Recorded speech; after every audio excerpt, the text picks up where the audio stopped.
cold shoulders, such uncouth apparel. Why haven't you shaved? This is such an unforgivable insult to a lady. But I forgive you. I forgive you because it's such a relief to see you. You stopped that polka tunes in my head. Have you caught anything in your head? No, of course not, you dumb angel puss. You haven't gotten anything awful in your head. Do we have to have that fan on? No. I don't like fans. Then let's turn it off, honey.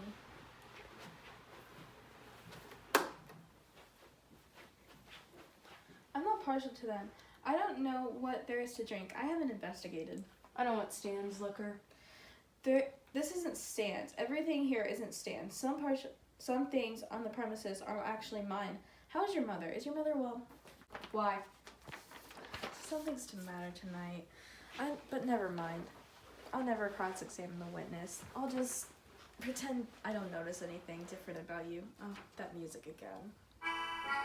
The Varsiliana. The polka tune when Ellen. Wait. There. Now there's that shot. It always stops. Are you boxed out of your mind? I'll go see what I can find. I can find it on the way.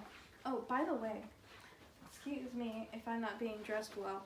That practically is given you. Have you forgotten your invitation to supper? I wasn't going to see you anymore. Wait a minute. I can't hear what you're saying. And you talk so little that when you say something, I don't want to miss a single syllable of it. What am I looking around for? Oh, yes, liquor. I've had so much excitement around here that I'm boxed out of my mind. Here's something. Southern comfort. What is that, I wonder? If you don't know, it must belong to Stan. Take your foot off the bed. It has a light cover. Of course, you don't know about things. You don't notice those things that I've done so much around here. I bet you have. You saw it before it came. Well, now look at it. This room is almost dainty. I want to keep it that way. I wonder if this stuff ought to be mixed with something. It's so sweet. Terribly, terribly sweet. Why, it's liqueur, I believe. Yes, that's what it is, liqueur. I'm afraid that you won't like it, but try it. Maybe you will. I told you already I don't want any of his liquor. I mean it. You ought to lay off his liquor. He says you've been lapping it up all summer like a wild cat. Well, that's a fantastic statement. Fantastic of him to say it. Fantastic of you to repeat it, but I won't descend on such a level of cheap accusations to answer them even. Huh? What's on your mind? I see something in your eyes. It's dark in here. I like it dark. It's comforting to me.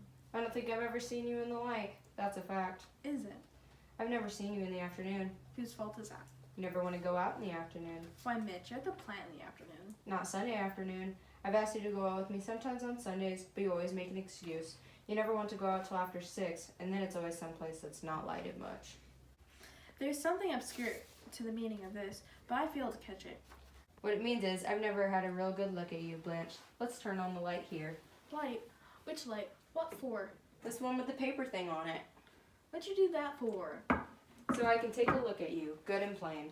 Of course you don't mean that to be really insulting. Nope, just realistic. I don't want realism. I want magic. Yes, magic.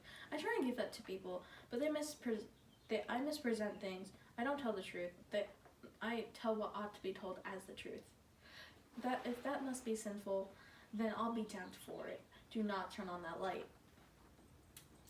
I don't mind you being older than what I thought, but the rest of it, Christ. That pitch above your ideals being so old-fashioned and all the malarkey that you've dished out all summer. Oh, I knew you weren't 16 anymore, but I was a fool enough to believe you were straight.